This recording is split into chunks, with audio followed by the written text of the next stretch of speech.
Allez, on profite de cette petite rando pour faire une vidéo de présentation sur l'outil de la préparation mentale, toujours issu du livre de la Bible de la préparation mentale.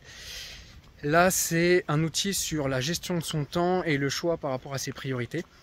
Donc, dans le livre, il fait une distinction entre les tâches importantes et les tâches urgentes.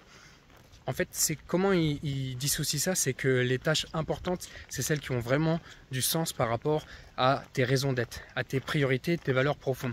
Les tâches urgentes, c'est ce que tu peux avoir dans ton métier, mais qui n'est pas forcément en lien avec tes aspirations les plus profondes. Donc vraiment faire cette distinction, donc ça nécessite un travail introspectif en amont à faire. Et il arrive à mettre un système de points par rapport à la... Je pense que je pourrais te mettre une photo, mais les tâches importantes, urgentes, c'est 100 points. Les tâches, et c'est complètement aligné avec ce que tu souhaites atteindre, faire pour te rapprocher de tes objectifs. Ensuite, les tâches importantes, mais pas urgentes, 50 points. Et les tâches urgentes, mais pas importantes, c'est 10 points. Et les tâches non importantes, non urgentes, 1 point. Donc ça, c'est le système de points déjà que tu peux mettre à travers chaque tâche que tu vas mettre dans ta to-do list. Et il rajoute aussi le protocole PROG.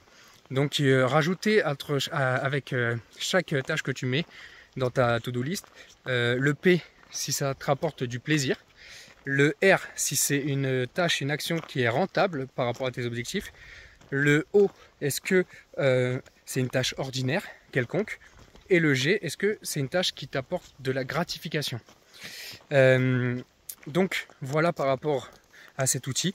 Déjà, c'est toujours mieux quand c'est plus ludique, quand tu peux justement voir ta progression et que ça soit plus clair à faire. Et l'objectif, c'est de commencer par ces tâches les plus importantes, celles qui rapportent le plus de points, et aussi celles qui sont plus gratifiantes, qui sont rentables et qui apportent du plaisir. Donc voilà par rapport à cet outil, je te laisse te l'approprier. Tu peux aussi faire des reformulations à ta guise. Moi je sais que j'utilisais déjà des to-do list, mais là ça permet de prioriser vraiment entre la distinction important et urgent. Et tu vas voir que tu auras plus de clarté dans tes choix et donc plus aligné et plus apte à dire non face aux distractions et aux distracteurs. Donc voilà, c'est tout pour moi. Je finis ma petite balade et on se dit à la semaine prochaine pour un nouvel épisode. Jamais parfait, toujours meilleur. Allez, ciao!